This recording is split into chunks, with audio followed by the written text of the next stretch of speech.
High, সবাই কেমন আছো? আমিও ভালো আছি। আজ ডে 3, রেডি হয়ে গেছি।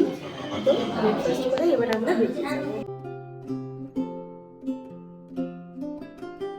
তো এখান থেকে এতটা রাস্তা খারাপ, সেই জন্য ড্রাইভার ভাইয়া আমাদের বলেছিলেন যে 3 মিনিট হেঁটে নিচে নেমে তো ওখান থেকে গাড়িতে উঠবো আমরা। তো এই যে আমরা এখানে এখন হাঁটছি ফুটপাথ দিয়ে। আমাদের ফার্স্ট স্পট হলো Japanese piece pagoda, Japanese temple.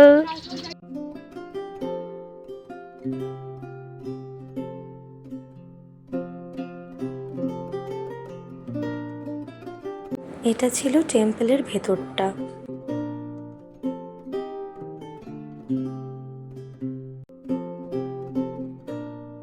তারপরে চলে গিয়েছিলাম পিস পাগোডায়।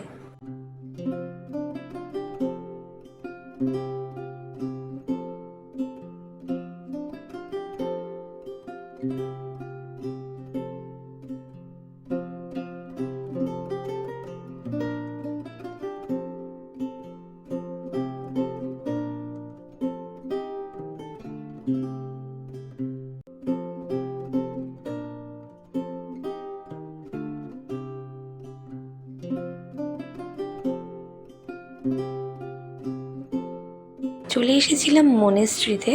তারপরে আশেপাশে এখানে অনেক ফুটপাতে স্টল ছিল, তো সামনে দিয়ে চলে গেল টয় ট্রেন।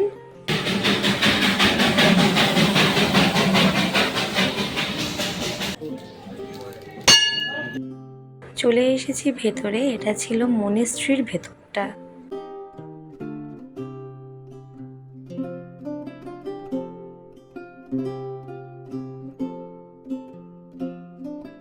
চলে এসেছি বাতাসিয়া লোপে। তো এখানে পার পারসন ছিল 50 রুপিস করে টিকিট। তো এটা ছিল ভেতরটা, যতটা পেরেছি দেখানোর চেষ্টা করেছি। ছিল বেশ ভালোই সুন্দর, এমনি ফটোস ক্লিকের জন্য ঠিক আছে, কিন্তু হেভি কিছু সেরকম ছিল না। তো মোটামুটি আমার ঠিকঠাক লেগেছে। এখানে সামনে দূরবীনে দেখার জন্য ছিল, একবার করে দেখতে হবে, তো সেটার জন্য ছিল 50 টাকা। আর এখানে বেশ অনেক জামা কাপড়ের স্টল ছিল। তো এখানেও টয় ট্রেন যাচ্ছিল ভেতর দিয়ে।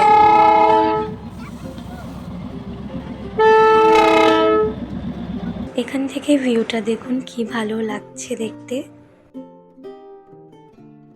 এর সামনে আমরা নেমেছিলাম কিছু খাওয়া দাওয়া করার জন্য। এই ছোট্ট রেস্টুরেন্টটাতে আমরা সবাই চলে গিয়েছিলাম। নিচে বেশ কটা জামা কাপড়ের শপ ছিল। আমি আর বিশাল নিয়ে নিয়েছিলাম আলুর পরোটা, তার সঙ্গে ছিল ঘুগনি আর আচার। আর দিদিরা নিয়েছিল মোমো আর চাউমিন।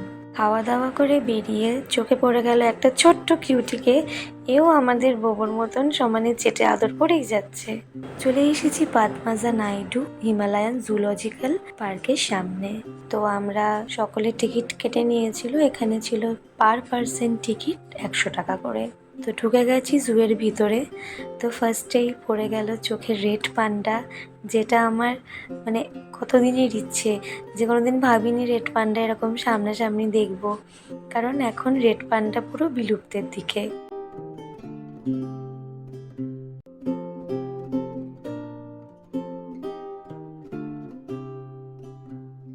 আর একটা ছোট্ট বেবি কেমন দেখুন ঘর থেকে চোখ টিমটিম করে সবার দিকে তাকিয়ে আছে। এটা ছিল এক অন্য প্রজাতির ময়ূর। আর এখানে সমস্ত রকমের পাখি ছিল, লাভ বার্ডস ছিল, সানকনিও ছিল, ককটেল ছিল, অনেক কিছু ছিল।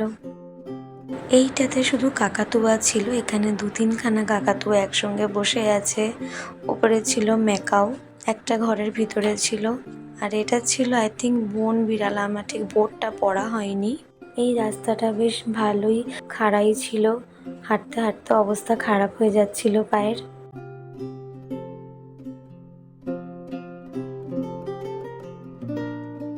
দেখতে পেয়ে গেছি ভাল্লুক, কিন্তু সামনে কিন্তু সেরকম কোনো গাড়ি ছিল না, মানে কোনো বড় পাঁচিল বা কিছু এরকম ছিল না। তারপরে এখানে সব নানান রকমের পাহাড়ি হরিণ, তারপরে ছাগল, উল্ফ, নানান রকমের অনেক কিছুই বেশ ছিল। তবে সবটা ভিডিও করা সম্ভব হয়নি, কারণ জুটা ছিল বিরাট বড়। শুধু ঘুরেই যাচ্ছি, শেষ আর হচ্ছে না। এত খাড়াই রাস্তা, সবাই হাঁপিয়ে যাচ্ছে লিটারেলি। সবাই সবার গরমের জামা খুলে নিয়েছে, আমিও খুলে নিয়েছি। প্রচুর গরম আর রাস্তা ভীষণ খাড়া, হাঁটতে হাঁটতে অবস্থা খারাপ হয়ে যাচ্ছে, আমার পা লিটারেলি ব্যথা করছে। আর ওয়েদারটাও থেকে থেকে বেশ সুন্দর চেঞ্জ হচ্ছে, এই রোদ এই হাওয়া, খুব ভালো লাগছে। ঢুকে পড়েছিলাম বেঙ্গলি ন্যাচারাল হিস্ট্রি মিউজিয়ামে। অবশ্যই এটা জুয়ের ভিতরেই ছিল, কিন্তু এগুলোর সবটাই আমি তো ফার্স্টে বিশ্বাস করতে পারিনি। রিয়েলিস্টিক ছিল, ওষুধ দিয়ে এদেরকে প্রিজার্ভ করা হয়েছে। দেখে বিশ্বাসই হচ্ছিল না, যেন মনে হচ্ছে কোনো মডেল তৈরি করেছে। আর অবশ্যই কিন্তু আমি ভিডিওটা লুকিয়ে লুকিয়ে বানিয়েছি, ওপরে তাও ভিডিও বানানোর স্কোপ পাচ্ছিলাম। নিচে তো মানে এটা দুতলায় ছিল, নিচে আরও অনেক কিছু ছিল যেটা আমি মুখে বলে বোঝাতে পারবো না। নানান প্রাণীর ভ্রূণ ছিল, যেগুলো মানে গ্রোথ না হওয়াতেই চলে গেছে। তো প্রচুর মানে অনেক প্রজাতির ছিল। তো সেখানে তো গার্ড দিচ্ছিল, সেখানে আমি কোনো মতেই ভিডিও বানাতে পারিনি। এগুলো লুকিয়ে লুকিয়ে করেছি, মানে যেটুকুনি বোঝা যায়।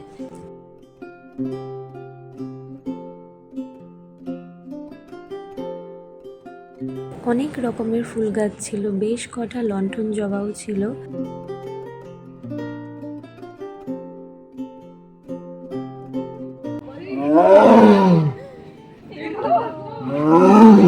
এই প্রথমবার এত কাছ থেকে আর গর্জন সমেত বাঘ দেখেছি।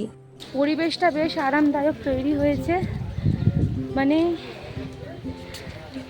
ঠান্ডাও লাগছে না, এরকম একটা ব্যাপার। খুবই ভালো লাগছে। ওই রাস্তা, ও আমি সবাইকে ছেড়ে একা চলে এসেছি। তারপরে ফেরার পথে ছিল রয়্যাল বেঙ্গল টাইগার, বেশ অ্যাক্টিভ ছিল। আমাদের ওখানে গেলে তো খালি সবাই ঘুমিয়েই থাকে। বাট একটা সিক্রেট কথা বলবো, আমি তো লজ্জায় কাউকে বলতে পারছি না, কিন্তু আপনাদেরকে বলেই ফেললাম।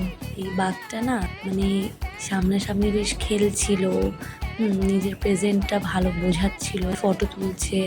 ঠিক লাস্টের দিকে আমি যদিও বেশি সামনে যাইনি, এই বাঘটা না সবার গায়ে না টয়লেট করে দিয়েছিল। ভাগ্যিস আমি ওর বেশি সামনে ছিলাম না, নাহলে বুঝতেই পারছেন অবস্থা খারাপ হয়ে যেত আমারও। দার্জিলিং জু আমাদের ঘোরা হয়ে গেছে, এখন প্রায় 2:30 বাজে। আমাদের জুতেই প্রায় 2 ঘন্টার ওপর লেগে গেছে।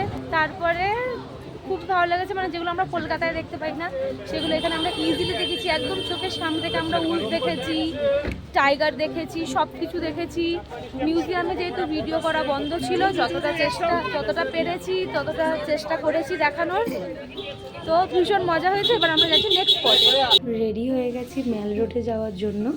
কালকে যেহেতু বলেছিলাম যে সবাই ঘুমিয়ে পড়েছিল বলে যাওয়া হয়নি, তো আজকে যাব, কিছু শপিংও করবার আছে, তো সেখান থেকেই করব।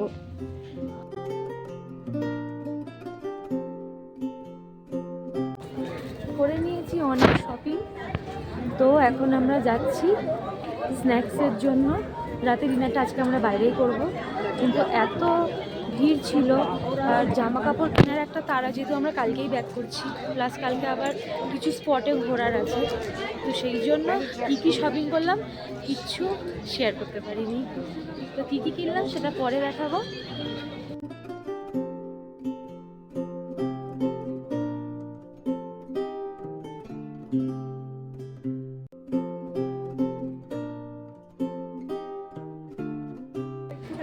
কি কিউট, তোমার মুখটা কি কিউট। সব কটা টেডি বিয়ার একসঙ্গে ঘুমাচ্ছে, তো মিডিলে অনেক ক্লিপ নিতে পারিনি। তো আজকের ভিডিওটা এটুকুনি রইলো। আপনারা সবাই ভালো থাকবেন। ভিডিওটি কেমন লেগেছে অবশ্যই জানাবেন।